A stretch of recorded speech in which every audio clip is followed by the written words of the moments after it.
Good evening, everyone. How are we doing tonight? I am Big J, also known as Jefferson Kelly. Well, actually, Jefferson Kelly is my real name, also known as Big J. Alec, thank you for making I it. know, just got in under the wire. I literally raced home. I've been waiting for a Sicilian pizza from we have like a real New York style pizza place here in town, and they make really nice Sicilian. So I got there at 6. I was like 4 slices of Sicilian to go, and they're like, "Oh, we don't do slices after 4." I'm like, "Okay, give me a small Sicilian, half the broth for Crystal." They're like, "Okay, it's going to be 45 minutes," and I'm like, "Shoot, okay." Right. So, and they were at 47 minutes past the hour. They handed me my pizza, and I bolted home. So, anyway, so I've not had any pizza. Alec is sad. It's waiting downstairs for me after we're done. But how's everyone doing tonight? JP, how are you, my friend? I'm doing well. Just it looks like doing you your beard up. It looks like you. I might have. I do that quite often. Oh. If I don't cut it, it grows, and so to stop the growing, I do cut it. So I've probably done that pretty recently, but I don't recall because I do it so often. Looking good for a middle-aged white guy. I try. And Cheeto, how's the Lord Commander of all things Pop doing? Lord Commander of all things Pop is doing well. Yeah, I matter of fact, after our last thing, I was so enamored with your pops, I started looking for some of them on eBay, and I just was like, I'm going down a rabbit hole I will never recover from. That's what I did with Dragon Ball. I started with the Dragon Ball ones. I've got so many now. I don't. This isn't even all of them. I don't know if I can. There's my collection up top. I don't take them out. I still have cool collections. I leave them up. I like when they do. I like them when they do like ones from I've got Roger Sterling from Mad Men, who I loved, Roger Sterling, right? And I've got I've got Bobby from Billions, if you're a fan of Billions, and then I've got Lord Varys. So those are like the three guiding principles of my business life are Lord Varys, Bobby, and Roger Sterling. Very nice. So Jefferson, how? First of all, I want to really, first of all, welcome to everyone who's joined us for this live stream. First of many, where we're going to be doing with multiple live streamees, as the case may be. So I want to thank Jefferson for setting everything up and for he's been doing a great job with all of our editing needs and all of our YouTubing, and I think we're going to be on an upswing for our YouTube channel as we approach the release of Axanar this summer. Possibly, there's an interesting film festival in Hollywood that the team in Japan is helping out, so we might even launch at that one. But we're very, very excited. I think Cheeto has not, but Jefferson, did I share the editorial assemblies with you? No, you haven't, and I've really been wanting to check that out. I will do that. And JP, have you seen them? I've seen some stuff when I was there a few weeks ago. I saw some stuff that was on the computer. I'll with you guys. So, as hopefully everyone knows, that we are wrapped with Axanar, which means principal photography is wrapped. 19 actors in the can, which is a little mind-boggling when you think of it. I think we only had 6 for Prelude, and we have 19 here. It's all shot out. It's all with the VFX teams now. We've got our first teaser trailer going to be coming in probably about 6 weeks or so, I think. So things are going to start heating up. And then at the end of this month, Mark Edward Lewis releases the Icarus Maneuver, which is an Axanar fan film that he did with, it's taking some of our old VFX and putting live action with it. And yes, so that's all very exciting. So that is coming in the month, which will be like the first new Axanar, real new Axanar our trailer in 2019, which I think was okay, but it wasn't great. I think this will be really good. So anyway, yeah. I'm definitely looking forward to it. And we do have, if you'd like to show it at some point here during the live stream, I've got the behind the scenes video on the bridge set. Why don't we run that as a starting point? So as people start drifting into the live stream, but why don't you run it right now? Okay, all right, that sounds like a plan. So this one is just fresh off of the editing. So I'm gonna go ahead and it's still wet. Yeah, really. Hopefully I do this correctly. All right, hold on just a moment. Okay, it's synchronizing as we wait with bated breath. It's going to happen. I know it.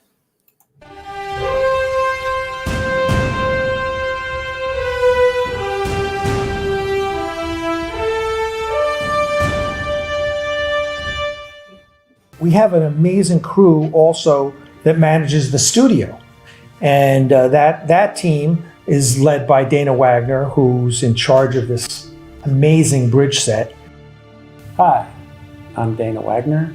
I'm a construction coordinator, graphics guy, computer wrangler, care and feeding of the bridge dude here at Harry Studios. I guess I'm a co-producer on the Axanar film project. The USS Ares bridge set, wow. It has undertaken some profound transformations since its arrival here in Lawrenceville. I think it came here in May of 2017. I joined the team as a volunteer in August of 2017. My wife and I came in for a volunteer day and helped put the shell of the bridge back together into one piece. He doesn't take enough credit. When this bridge arrived in 2017, it was bare wood. There was just the structure. There was no lighting. There were no panels. There were no televisions. There were no computer monitors. There was no touch panels on the consoles. It was all just bare wood. We had about 20 or 30 volunteers there that day, and at the end of the weekend, we had it put back together, and but that was just the beginning of the story.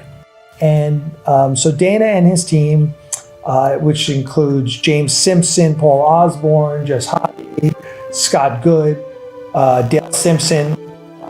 We just had some great volunteers who would work tirelessly. And over the years, we kind of spent 2018 and 2019 really getting this bridge to the state that it's in now. And a lot of changes along the way, which were amazing. They changed out computers, moved to Raspberry Pis. We started out with Dell computers on the backside of the bridge, which we could power probably 7 or 8 of them before the breakers would blow. So thanks to James Simpson, who turned us on to Raspberry Pis. We now have every Raspberry Pi on the Wi-Fi network, and I can go in through a remote access panel and touch each of the Pis as needed and change animations. I can even upload a new animation while one is playing and then change it whenever I need to. Changed out fluorescent lighting and moved to LED lighting. We've installed LEDs under the deck. We have 3 rows of bulkhead LEDs, which really adds a nice practical lighting vibe to the set. And really, they've just done an amazing job with this set. And now finally we have a big screen TV in the view screen. We've put in a big 75, 80-inch TV up on the view screen. We're starting to work on some animations for that. Dale Simpson is like my right-hand man. He's always helping me with little things. Whenever I need something, he's got a pickup truck. He'll come and do it. Whether it's with the animal rescue or whether it's with the studio. And today's his 65th birthday. So happy birthday to our old man. We're all old at this point. Dale Simpson. I'm Director of Security and a producer on the show. So the bridge came from California, and it has some dents and dings on the way to get here. It's been repaired, lovingly, painstakingly improved. Dana's done a great job replacing regular conventional lights with LEDs and making our displays look just fantastic. They look like they're interactive, even though they're, for the most part, are not. But when you get on the bridge, you actually feel like you're in a real environment, a real setting, and it's truly amazing. It's almost overwhelming when you see it. So listen, thank you so much for supporting the studio. We love it. We love our Patreon campaign, and we thank you all for all the hard work that you guys put in to keep this place going. And hopefully this year we'll be breaking ground on our own studio and not have to pay rent anymore and be able to have our own studio. So in the meantime, thank you once again, and live long and prosper.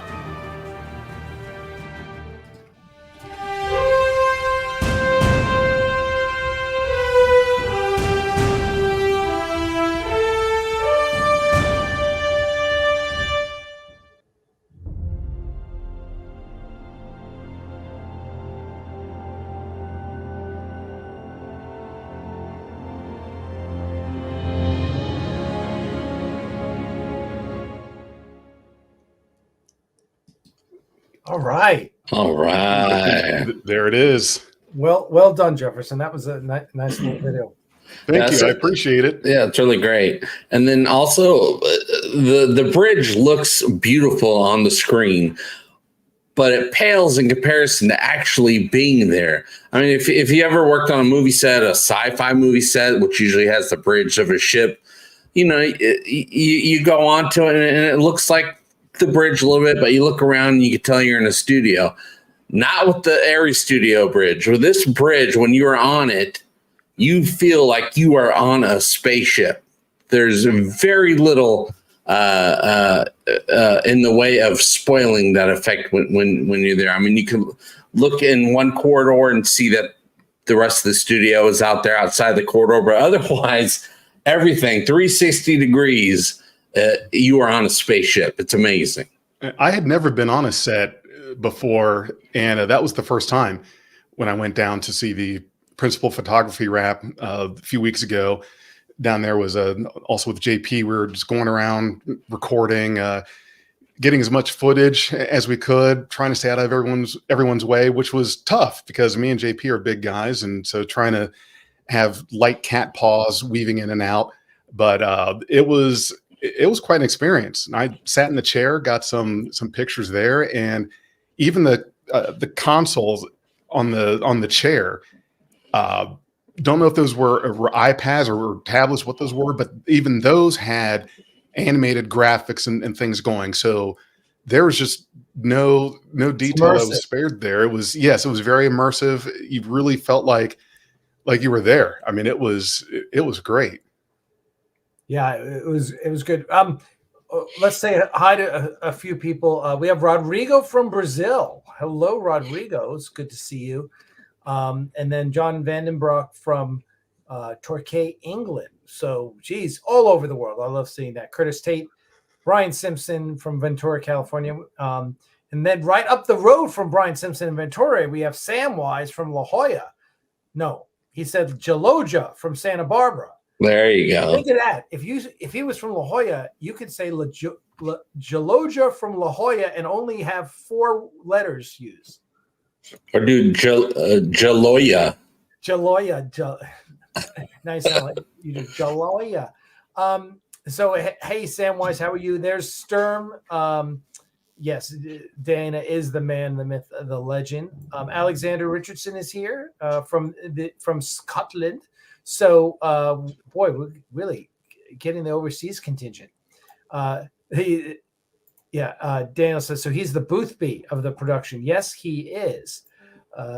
he is that. He is a lot more. He is the Scotty of the production as well. So we're very happy to see him. And I'm in the mood for pies after listening to the video and know the editing on it. You guys talking about Raspberry Pis. Now I want pie. It's got to be Raspberry Pi. I'll take I don't know it. if I've ever had Raspberry Pi, but I'll take it right now. We have Kevin Scott from Rocket City, Huntsville, Alabama. Great museum there. Yeah, that's a really great museum. If you haven't been there. Yorkshire Koi. Get it finished, for God's sake. Tell us about it. Dude, we're the ones who've been working on it for 10 years. Give us a break here. We know, believe me, we know what it's like. This summer, my friends, this summer. John Tesler is here as well. So, and Mark Lawrence. Mark, I sent you a message about your uniforms and you didn't get back to me. So get back to me.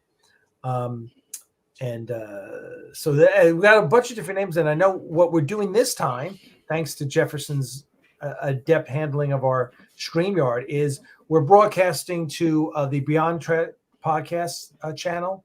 We're broadcasting to NerdTube, which is Cheetos. We're broadcasting. Where else are we broadcasting? Facebook. Yep, Facebook. A couple of Facebook groups there. And what we also have No Budget Productions, which is Vance's group. So yes, we're trying to. There you go. But by the way, just another piece of bookkeeping that we should talk to you all about is where we have a chapter of Starfleet International. Starfleet International is the largest Star Trek fan club in the world, with like 214 chapters around the world. Well, we have a chapter here in Atlanta called the USS Ares. Of course, they name all their chapters after ships, and so we encourage you to join it. It's only $10 a year, $14 for a couple, and we encourage you to join it. Become a member of our ship. Starfleet has all sorts of great educational programs that you can take for free, and as you take them, you rise in the ranks. We just had a whole bunch of promotions for the people that were signed up. And so if you're watching this, go to sfi.org and sign up for the USS Ares Region 2. There's two USS Ares. We're the Region 2 one. And join us. This summer, Starfleet International is having their annual conference, which I've known about for 30 years. I first joined Starfleet, believe it or not, when I was in law school in the 1980s. And I still have some of my materials, their newsletter and stuff from there. But anyway, their annual conference is here in Atlanta, August 3rd and 4th. It's not huge, but it's like somewhere between 100 and 150 Star Trek geeks getting it on, cosplaying, having fun, drinking beer at the bar, and just it's a good old time. And what we're doing this year, since they've done their annual convention, is coming to Atlanta, we are going to be bringing back Axicon. If you were around in 2018 and 2019, we did the first two Axicons, which were a lot of fun, little conventions at the studio. So what we're doing is, that's what we do. We talk you to death, and you're still alive. So I guess we're going to talk some more, but it's coming out this summer. Pay attention. You're obviously not signed up for the newsletter. If you were signed up for the newsletter, you wouldn't be asking that question. So sign up for the newsletter. So let me talk some more. Stay in the know. Sign up for the newsletter. Sign up for the newsletter. So we are doing Axicon August 2nd and 3rd. The convention, the annual conference, Starfleet annual conference, is the 3rd and the 4th. So the 2nd, Friday the 2nd, we are having an open house at the studio. You are all welcome to come, play on the bridge, take lots of photos. We'll have the captain's quarters set up as well. It's already been, the walls are all up and everything, so that'll be ready. And then Saturday, we're waiting to hear back from the awesome team at Starfleet. We are going to be inviting a bunch of the actors who are based here in Atlanta. We have 7 actors here in Atlanta. And so we're inviting them all to come and sign autographs at the Starfleet convention. It's a lot of fun if you have a Starfleet costume, any Star Trek costume, wear it. We're going to be getting together. Right, Sublight, you need to renew your membership. Your membership expired, bastard. You cheap bastard. Put the $10 down, renew it, and since you came previously, we'll even promote you from a crewman to a lowly ensign. But it's a start. Then when you come down to XCOM, we'll promote you again.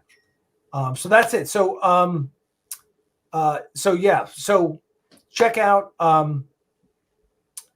sfi.org.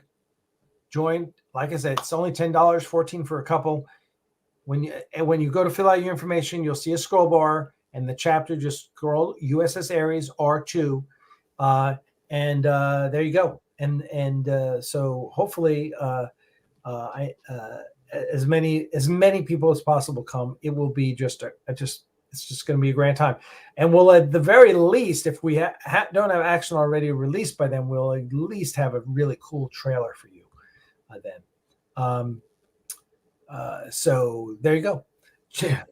So anyway, JP, what is happening with the Orville? Give us an update. The Orville, we're just waiting to hear officially from a studio or something that it's been renewed for its fourth season. It has not been canceled. It has also not been officially renewed, where we, the fans, will know. But Seth MacFarlane himself said, when asked just a couple weeks ago on a podcast about season 4 of the Orville, he said he's working on it. He also said it's not canceled. Scott Grimes, who plays Gordon Malloy, said it's not about if, it's about when and where. Wow. So it's going to happen, but it's just not going to happen on a schedule any of us Orvillians want it to be on. We'd of course want it sooner, but also, things are better. Things come out better the more we wait. They're able to put it together the right way. When was it that season 3 ended? It hasn't been. It's been over a year. I figured it was a couple years easily. Not a couple years, but it ended. Its last episode was out, I think, at the beginning of maybe the end of July or the beginning of August of last year. Was it really? Okay. Yeah, and it's still getting more. It's getting newer and newer fans every single day because I keep track of it, and every day I find multiple posts and comments on my channel about, I just discovered the Orville, just started watching it, or people that rediscovered the Orville. The audience is getting bigger and bigger still. Well, that's spectacular. I know I can't wait for the 4th season, and hopefully it happens soon because I don't like seeing a long gap in between seasons of a show. That's tough. Yeah. I mean, I'm not worried about it just because I know the longer we wait, the bigger the buzz will be, because that's what happened with season 3. Because between season 2 and season 3, because of the whole COVID pandemic, it took 3 years. It was 3 years between seasons. And when season 3 hit, everybody was there for it. Yeah. Even the people said, I'm not going to watch. It's taking too long. They were there watching as well. Yeah. What a shitty reason not to watch something. It took too long. Yeah. But yeah, it's not in production right now, but Seth is trying to get it into production. And Seth is very powerful in Hollywood. He's a very powerful creator. When he wants something, he gets it. And you would think so with all his successes. Yeah. You think that they would just set him up and say, whatever you want. Here's the checkbook. You write your own checks and make whatever you want. Yeah, the thing is he's got a lot of things on his list that he's trying to get through so he can get back to the Orville. Yeah. The new TED series on Peacock, which broke all Peacock records for their original programming. It blew everything else out of the water. It is the highest premiered series on Peacock ever. Did really well, but also it didn't take long to put that show together because, basically the hardest part is making the animated teddy bear. But everything else is just normal filming. So no, he's not real. That's actually all computer generated. But it didn't take them long to put the first season together. So I'm sure there'll probably be an order for a second season from Peacock. Oh, I'm sure. but I don't think that would delay the Orville at all. No, that should. Facebook user says, "Is the store close?" I assume you mean closed. Yeah, it is right now, but it will be coming back. We had to separate it out. Long story. It's coming on a different platform, so just stay tuned. Again, subscribe to the newsletter. If you're subscribed to the newsletter, you get all the information, and if you're not, you won't. So subscribe to the newsletter and get all the information about what's happening with Axanar and everything Axanar related. Cheeto, what's new in your world? What are you up to these days? Oh, I mean, just doing the normal. We're doing our weekly podcast, the Highly Illogical podcast on Thursdays, gearing up for Discovery. We're going to be doing Discovery reviews when Discovery comes back. Every Friday we do our World's Gone Insane podcast, which is kind of like everything under the sun. We talk about politics, games, movies, media, celebrities, like anything. Like we bring up everything. It's usually like a 3-hour podcast, and we just bring up, I'm hit or miss to be there because it just depends on my schedule, but we usually have a good conglomerate of NerdTube contributors in there. And in early April, we're gearing up for our Debate-a-mania. Actually, myself and Jefferson just recorded some stuff for Debate-a-mania in April. So we this is actually our second Debate-a-mania. We did a Debate-a-mania back in, I think, September of last year. And so it was so successful and so much fun that we decided to do another one. So that's coming up right around the time of WrestleMania. We figure we could piggyback off the popularity of WrestleMania. And we're still doing our normal fan film reaction stuff. We're going around reacting to fan films, pretending like we know what we're talking about. So that's kind of what that is literally like my plate is like overflowing right now. So, I'm just trying to keep up. Plus I do my gaming stuff. I have a gaming channel. I keep myself busy. And what are you doing gaming wise? Oh, I play retro. I'm actually playing retro Star Trek games. I'm playing Star Trek Armada right now. I played on the channel 25th anniversary, Judgment Day, Birth of the Federation. Oh yeah. Gosh, what else have I played on there? I played the new Resurgence when it came out. So yeah, we do. Oh yeah, and if anyone's into wrestling, I forgot. I have Zam in the comments section. Dark Side of the Ring. We're also doing that too. So we're a variety channel. We do everything like under the sun, as you can probably tell, and we rope in anyone that we can get. So we like collaborating with so many people. So awesome, Jefferson. What's happening up in where you're in Cincinnati? Cincinnati, that's right. Yeah. Going through the Cincinnati experience of 70-degree weather one day, and then the next day it's 30. So we're in that time of year right now. And otherwise, for me, it's been kids, sports, the sports and activities going on, and doing podcasting stuff, doing the editing for different Axanar videos, and managing there in the YouTube channel. And I've also been starting up doing some more fan film work. I've been talking about it, about getting in myself.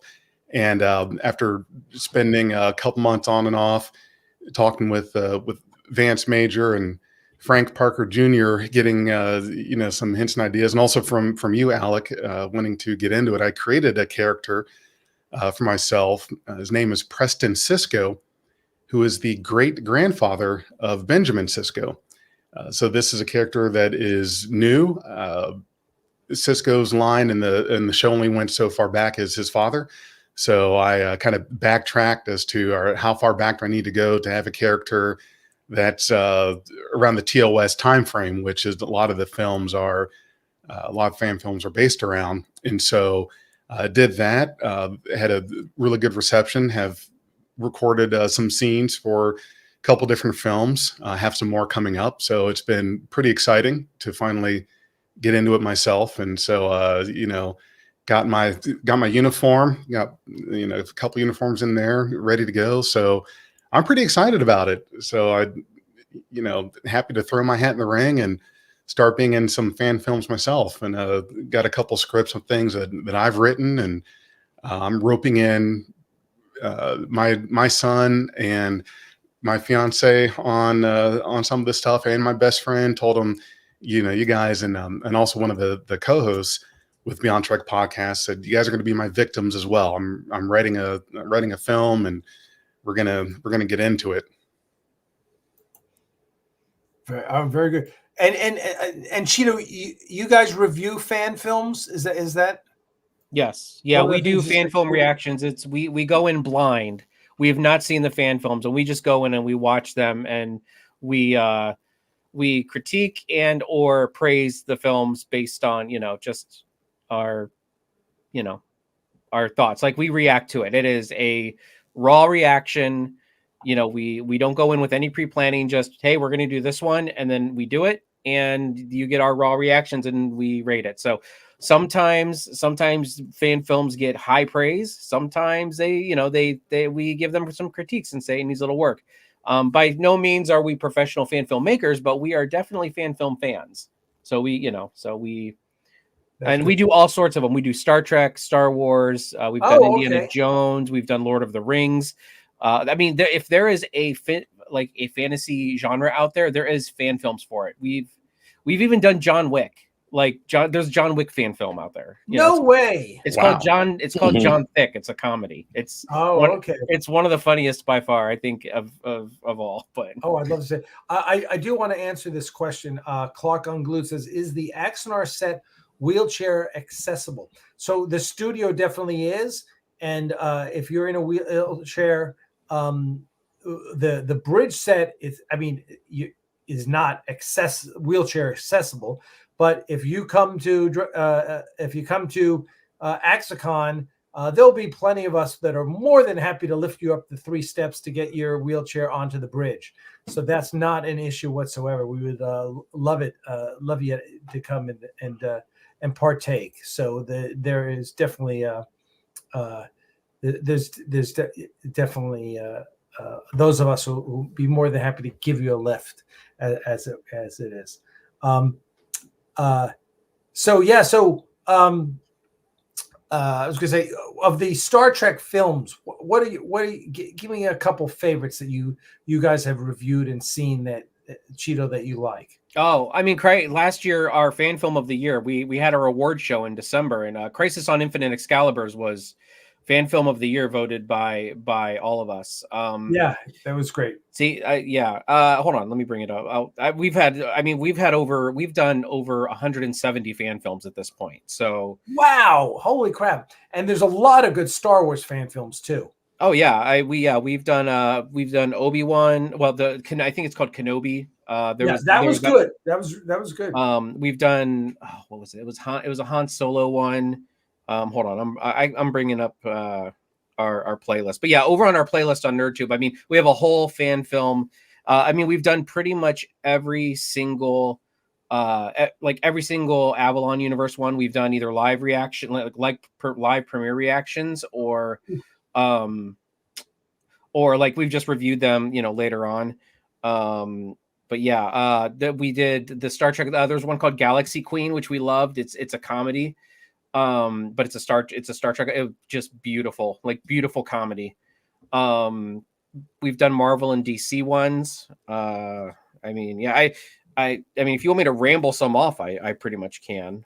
Sure. Yeah, tell us. Yeah. Hold on, I'm bringing up the list here. I saw Galaxy Queen. That was an interesting one. And you're talking about Star Wars fan films. I think one of my favorite ones is the Darth Vader versus Batman. We did that one too. Yeah, that's a good one. Yeah, because of course Batman would go up against Darth Vader in a lightsaber fight, and of course he didn't make it easy for him, because he's Batman. Yeah, silly old Batman. Our friend Kevin Porter, who plays Batman in the Bat and Son productions. Every Halloween we go through horror fan films. Actually, wow. There's Jason, Freddy Krueger. There's we did a werewolf one this year that was really well done. We've done crazy ones that are Sid from Toy Story. Somebody actually did a fan film based on Sid grown up from Toy What? Story. Yeah, I kid you not. I cannot make this stuff up. It is all on Who is our Sid? Sid, the kid with the skull shirt who was like destroying the toys. Right. Yeah, so it's like he's got this PTSD from like the toys when he was a kid. Like, you know, he's like mentally unstable, and like it's this whole thing. Oh, It's that's crazy. funny. That's interesting. Yeah, John Thick, which was one of our favorites. Now, I would have thought that would be a triple X parody right there. No, nope. It is a comedy, and it is absolutely hilarious. Shrouded Destiny actually was a good Star Wars one that has the guy who plays Thrawn. He was actually in it. The what is his name? I don't remember his name. The guy played Thrawn in season 2 of Ahsoka. I'm sorry, season 1 of Ahsoka. But yeah, no, that actual guy is in it. And he also voiced Thrawn in the animated series. We've done Batman ones. I mean, we've done. I mean, you probably name a genre, we've probably tried to do it. So musical. We did do a musical, I believe. Did we? Maybe we didn't. That's Lars Mikkelsen. We'll have to. We even did a COVID one, like a COVID fan film. Yeah. So is anyone a fan of COVID? I don't think so, but this is for all you COVID fans out there. And Cheeto, that was Lars Mikkelsen. When something peaks our, we don't watch the films ahead of time. So when something peaks our interest, we're like, "What the heck is this?" Yeah, So everyone relates to COVID, so it works. Yeah, but by far, like Star Trek is probably the most, because that's what got us into it. Was Star Trek, the fan films. Mm-hmm. So I mean, our very first fan film we did, our fan film reaction we did was the Romulan War, the one that was based on it was kind of like a documentary of. God, it reminds me. That's a good one. The style of it reminds me of Axanar, actually. Yeah, sure, yeah. Just like the documentary style. Go ahead. I went through that and watched it. I wanted to see how they handled the Daedalus class. And I guess Sam Cockings did the visual effects for that. And I watched it, and I just feel really I'm looking for the right word, not ambivalent, but almost antagonistic that he used video from Star Trek. Like, first of all, that's a no-no in the guidelines. You don't do that, right? That was a no-no before the guidelines. Like, no one ever, thought that was a good idea. Yeah, most people would know not to do that. Yeah. So I thought it was a cheat, right? I thought it was a cheat. I thought, okay, well, you're cheating. You're taking someone else's work and incorporating it into yours. They also use Babylon 5 footage. They use Babylon 5 footage, and then they use and then there's random footage in there too, like of crowds and of stuff. Phantom Menace, some stuff from there, from a pod race scene. Was there? Yeah. Okay. Yeah. And so I really have a problem with all that, like using all of that stuff and having Archer and stuff. And people say, oh, Alec, people who watch are like, oh, Alec, he just ripped off Prelude. And I don't think he ripped off Prelude. He used the same format. God bless him. No, people know me. I don't care. We are all storytellers, and we're all in some way telling the same story one way or another. So that didn't bother me. What bothered me was using all this other footage. Because I think, the VFX were certainly really good. I think he could have done a lot more with the narrators, with the people that were being interviewed, which of course is going to be exposition, but it's better to be exposition than to be using someone else's work. I think. And I think this kind of conversation is going to happen, obviously, so much more with AI becoming so much more prevalent in filmmaking. And I know there's another movie for Romulan War coming out, because I know Sam's been working on the visual effects. So I hope the second one's better. I was just a little disappointed in all that. I've always loved, and the reason why I picked that one for what the first one that we did was, I mean, I love the idea of the Romulan War. I was so pissed when Enterprise did not get to that point, which they were building up for it. So that, I mean, that's that's why I kind of wanted to do that one, because I'm like, oh yes, the Romulan War, yeah, but. Yeah. Would you mind if I link the playlist maybe to our fan film reactions in the chat? Yeah. Put it in. Put it down. You can put it in the comments here, or we'll put it in the description, the show notes down below. Okay. Afterwards, absolutely, you can absolutely do that. Now, have you guys seen Squadron? Oh yes, we loved Squadron. I'm gonna. Matter of fact, here I haven't done this in a while, but I queued up the.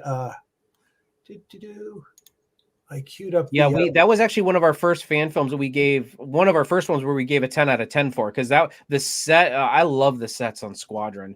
I'm okay with the TOS sets, but like when you can get a good TNG set going, like that's a little bit harder to pull off. And they did, even though, and I like how it was a little more compact. It felt more like that the military type. Yeah.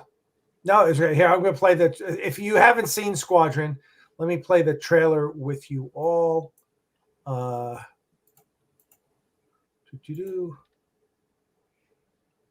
turn on the sound.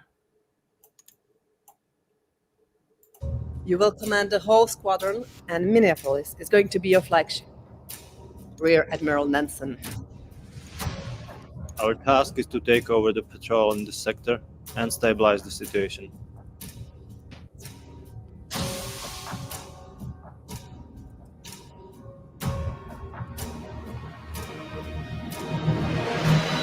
When a chieftain is fighting in his own territory, it is dispersive ground.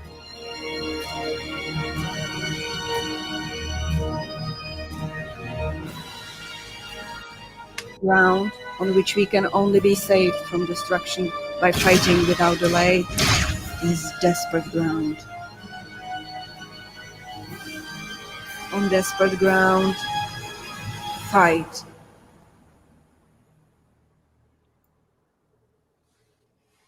Bravo. I mean, they did such a wonderful job. That's my friend Jacob Hawley.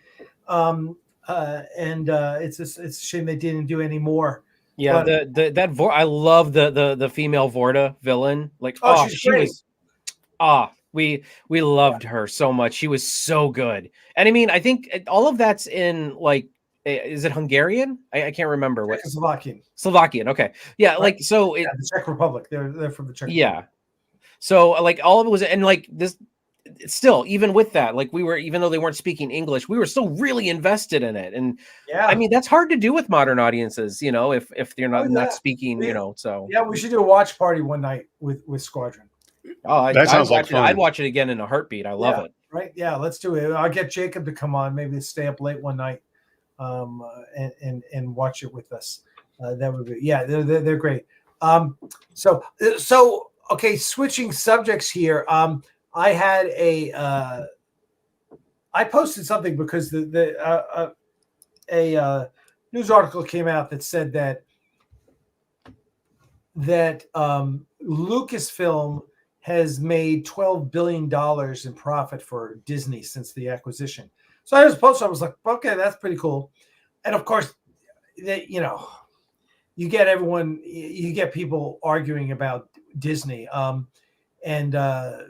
destroyed destroyed Star Wars, whatever, which I don't agree with.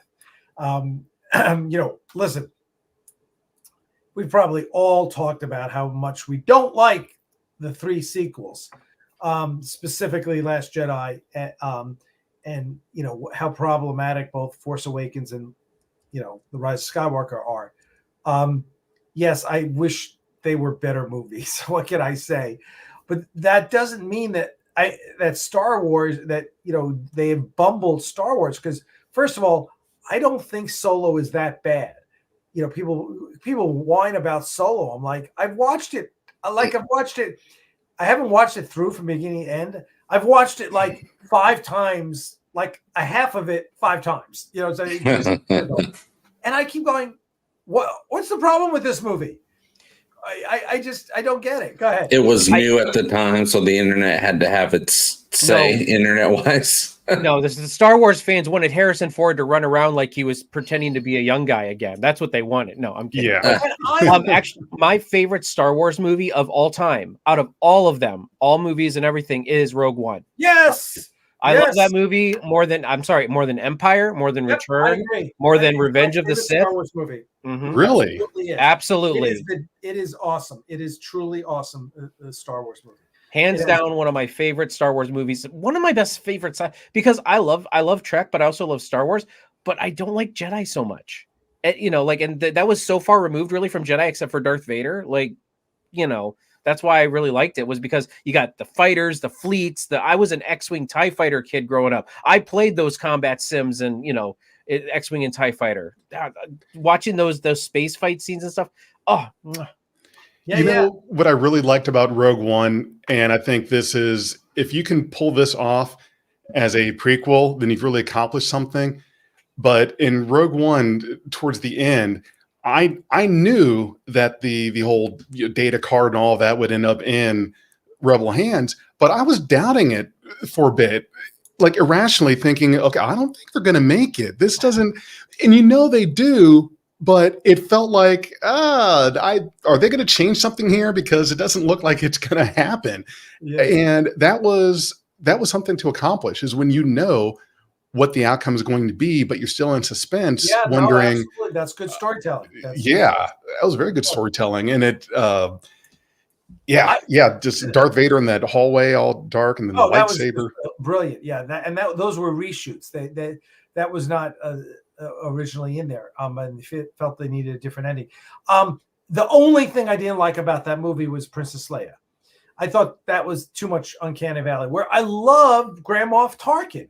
I thought Tarkin I was like, I know it's AI, I know it's CG, but I thought it was really good.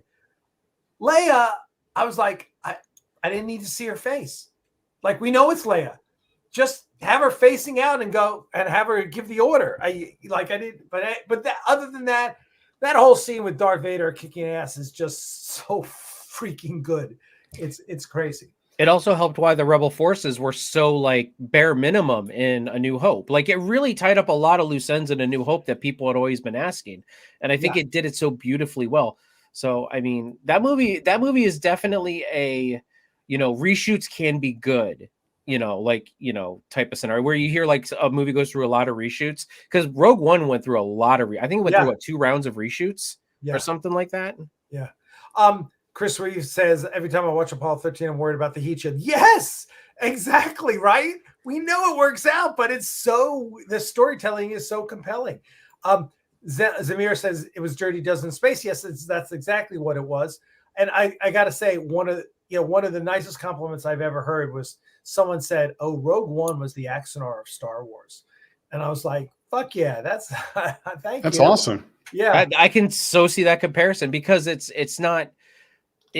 very down and dirty, and like in Axanar, it's you're in the Klingon War. The Klingon War is not going to be pretty, and that's kind of what the Axanar kind of makes you feel, is you're that down and dirty in the trenches war, where it's one-upmanship between the Federation and the Klingons. That's what I got from Prelude. All that from Prelude is this is one force trying to outdo another, and it keeps on bouncing back and forth, and that's how war is. Yes, just like in World War II, it's until we hit the A-bomb. That could have gone either way. Mm-hmm. Daniel says, I didn't like Rogue One until after Andor. I found it to be a different movie. Yeah. Well, Andor is a different series, right? Andor is Andor is like Rogue One. And then Andor is showing you a gritty, seedy part of the Empire, right? It's and the rebellion. Well, the beginnings of the rebellion. Yeah, and the rebellion is not the rebellion. We're not in Andor. You're like, whoa, what's going on, and who's going? And just since I like playing random clips, we're going to play another random clip because since we're speaking about Andor, Andor has, of course, what I what I think many consider the single greatest monologue in all of Star Wars. Oh, I know which one this is. You know what I'm going to play. By the way, Andor, my favorite Star Wars series so far. With good reason. There's no reason. All right, so here we go.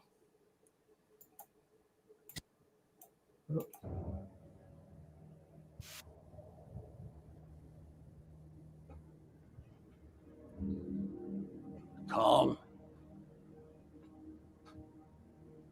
kindness, kinship, love. I've given up all chance at inner peace. I made my mind a sunless space. I share my dreams with ghosts. I wake up every day to an equation I wrote 15 years ago from which there's only one conclusion. I'm damned for what I do. My anger, my ego, my unwillingness to yield, my eagerness to fight, they set me on a path from which there's no escape. I yearn to be a savior against injustice without contemplating the cost. And by the time I look down, there's no longer any ground beneath my feet. What is my sacrifice? I'm condemned to use the tools of my enemy to defeat them. I burn my decency for someone else's future. I burn my life to make a sunrise that I know I'll never see. Now, the ego that started this fight will never have a mirror or an audience or the light of gratitude. So what do I sacrifice? Everything! Okay, just fucking brilliant writing combined with masterclass acting. Just that is why Andor. I mean, I read an article that's saying that how Andor was the best Star Wars ever, and it's certainly the best TV show. It's not the one I like the most, but it's certainly the best. Because I think beginning to end, that is just one brilliant piece of science fiction writing, filling in a part of the universe we've never seen before, telling stories about people that we don't necessarily like or are not heroes or whatever. So, and all the stuff in the prison, you're like, oh, this is kind of sucks. Now we're doing that, and we have to do a prison escape. But man, Andy Serkis, just by the end, you're like, God damn, that guy is good. Mm-hmm. God damn, he's good. I like the series, but for some reason I found it kind of hard to follow at some points. I'm not sure what it was, but there were just some ruts that I felt like that I was in, where an episode would end and I'd ask myself, okay, wait a minute, what just happened? So Go back and watch it again and see. I might have to. Yeah. JP, what's your favorite Star Wars? The holiday special. Oh God. Can't beat it. Hands down, the best thing they ever put out. Hey, the origin of Boba Fett, which every Star Wars fanboy loves, which I'm not a fan of Boba Fett, but still, the origin of Boba Fett is that special. That is the first place Boba Fett ever showed up. Yep. And there was some great music as well. So great groovy music, disco style. And Wookiee media that probably should not be shown to kids. Yeah, right. I still haven't seen it. Oh, don't. I mean, you should. I've been resisting. You should see it. And don't wait for the holidays. You can watch it anytime you want. It's an experience for sure. Holidays are depressing enough. I'm not going to throw that in with it. Okay, so getting back to Disney, Disney in general, the big thing was, you keep hearing, oh, Disney's gone woke, and I'm like, okay, what do you mean by that? What? I'm sorry, what does that mean? Disney's gone woke. I mean, you hear that about Marvel. Oh, Marvel's gone woke. What? I'm sorry, guys, and no one can explain that. What do you mean by that? It's like when people say Star Trek's gone woke. Star Trek's always woke. Always has been. If woke is awareness of injustice in society, well, Star Trek's always been like that. It's a buzz phrase now. People just like saying it. Like it's cool to say it. It's what the popular people do now is using that phrase. Yeah. And you know why they can't respond when you ask them what they mean is because they're going to say something they know is inappropriate in order to convey what they mean. Yeah. I mean, and on NerdTube, like we've been called woke sometimes. And so we would always clap back by saying just like, yeah, well, we're woke squadron, like that, instead of rogue squadron, we're woke squadron, like it's just, it is. And you're right. It is an inappropriate answer if they actually tell you what it means. And basically it's not seeing what you typically see on your screen normally. Like I straight white dude right here. But honestly, when I see something other than a straight white dude on my TV, I find it more interesting because we've done it that's how it's always been done. Cisco is my favorite captain. You want to know why? Because he's different. He's not Picard. He's not Kirk. He was badass and he did the thing. Like he just did it. And he was Picard badass once they let him be badass. Well, yes, I mean, yes. Once they let him be Hawk, he was badass. But in the beginning, they were making him, white guy. But it didn't work.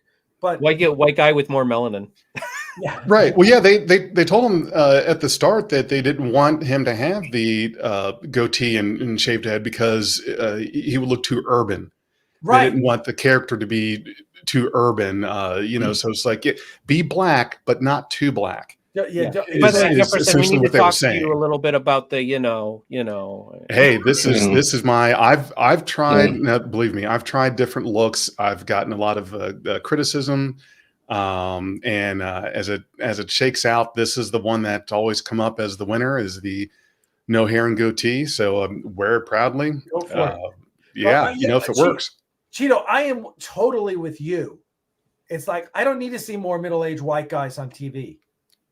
I'm 63. I've spent my life watching middle-aged white guys rule the TV. I do want to see, just like in my life, I like having friends who are different than me. And that's positive. I've always, even when I had my first technology company 20 years, I had a female COO, and that was awesome. Besides the fact that she was brilliant and she was great, but I like it not being a boys' club. Yeah. Well, also to mention the original Star Trek, the original series pilot was canceled because they had a woman. Second in command. They didn't like that. And the word woke didn't exist back then, but it's basically the same thing. They got canceled for being woke. Place is not on the bridge. Oh wait, but by the way, here's Uhura. Yeah. I don't. That you had a woman on the bridge. It's that she was in a position of command and she wasn't being sexualized. So it was like, what's the point? Right. Yeah. Yeah. The complaints about Disney. I listen when.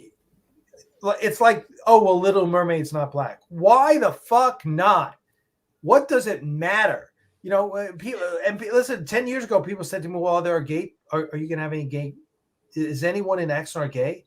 And my attitude is always, well, I'm sure there are. It's not relevant to the story. I said, it's not relevant to the story. And it's really not relevant to them because it's 300 years in the future. Yeah. People are probably fucking aliens. You worried about what color their skin is or what sex they are? I mean, Jesus Christ. We got bigger problems 300 years in the future. Some people are having trouble with tribbles in the future. I know Riker and Kirk are just, they are just seeding the universe. Wow. Now that's an image I'll never be able to get out of my mind. And on the flip side, there's also doing too much to overcompensate. I don't know if it's still being talked about, but I know at a time there was a lot of discussion about there being a black Superman. Nobody asked for that. We didn't ask for that. No, I would have to go out.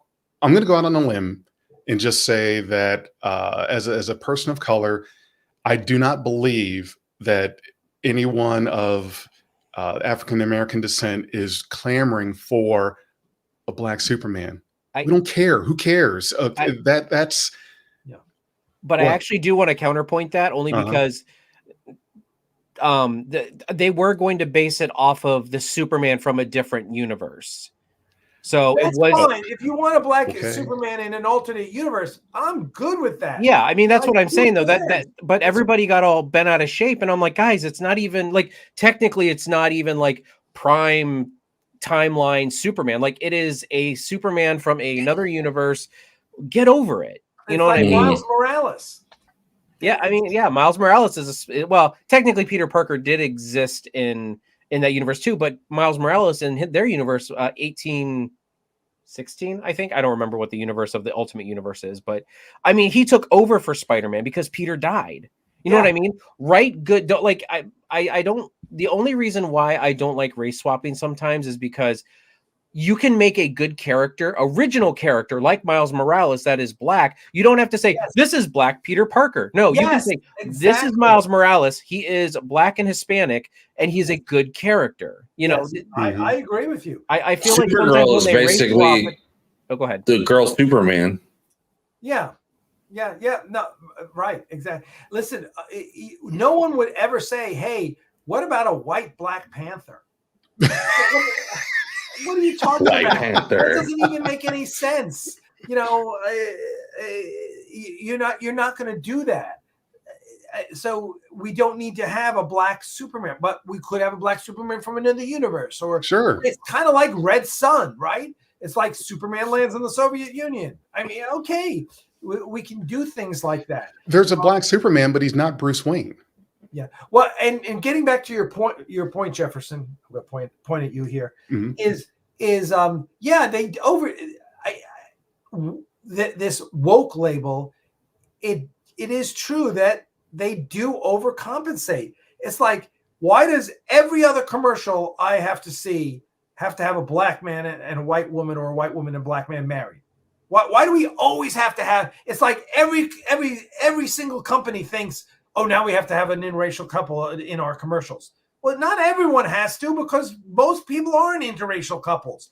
It's totally cool, but you don't have to have it in your commercial.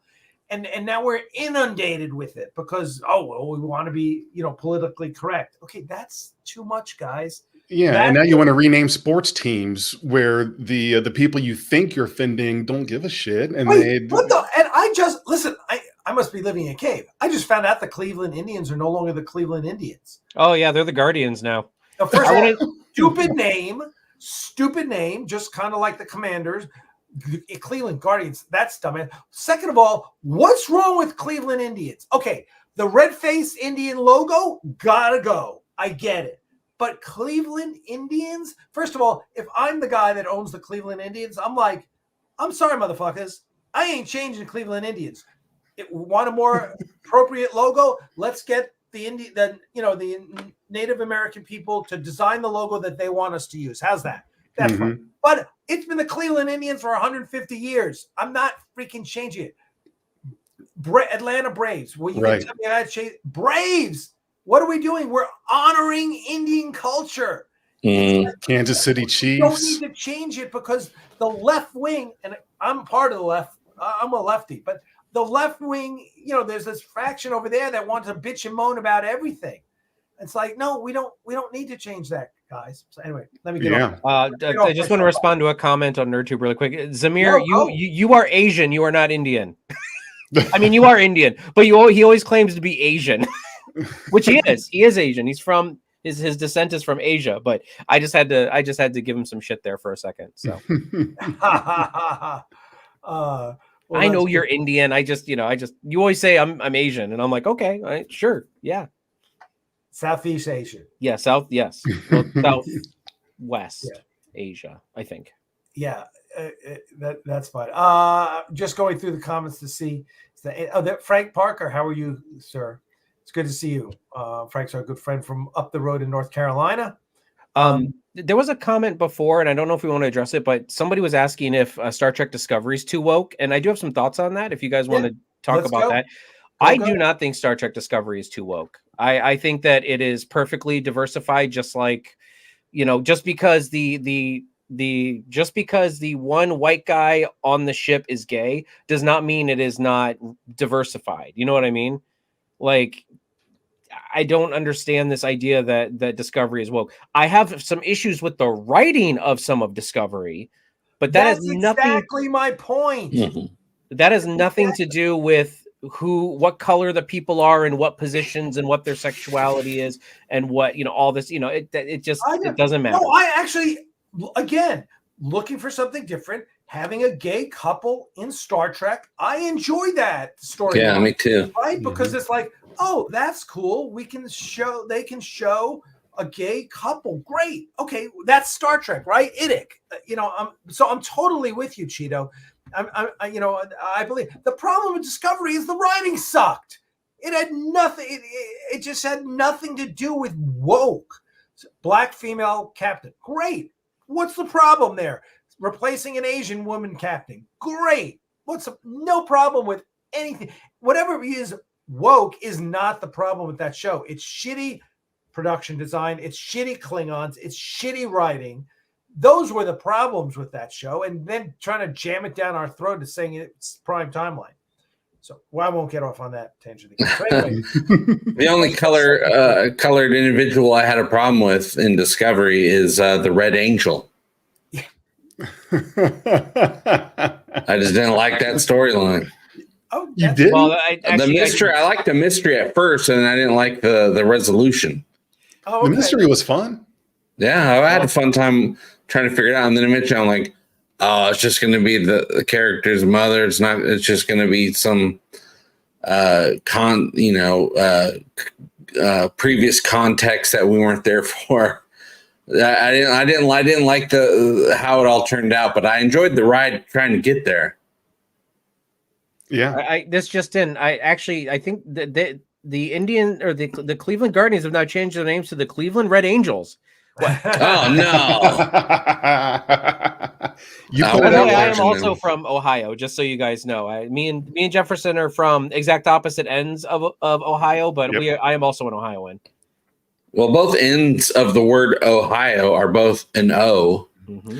Oh, so you both are on both ends of the O's. I wonder if the Cincinnati Reds are on the chopping block to change their name, depending on how someone interprets Reds in I don't even know what the Reds. Listen, Johnny Depp called. He wants the Oilers to change their name because he thinks it represents his oily hair.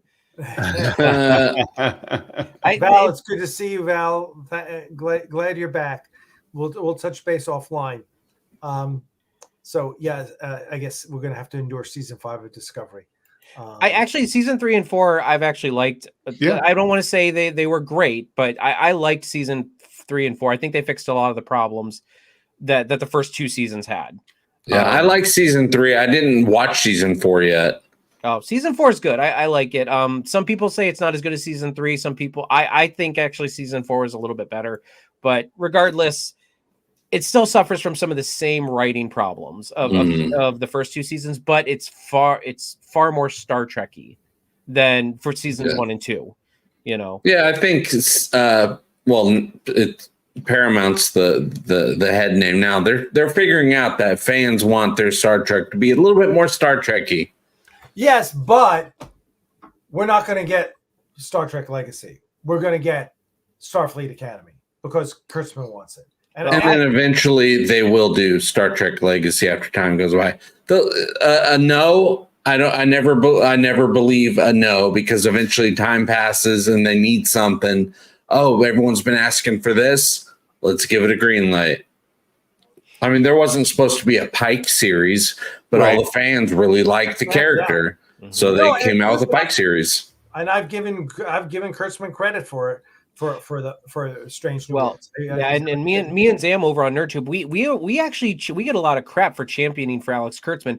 We agree that the stuff that they were coming out with initially was not good. But if you look at the trend, they have, as I said, Discovery seasons 3 and 4, Picard season 3, Lower Decks. Although I know Jefferson's going to disagree with me, almost all the seasons of Lower Decks has been excellent. Prodigy, not a terrible show, but still. I hear there's a lot of people who just love. They love it. Yeah, and that's fine. It's the most Star Trek of all the Kurtzman.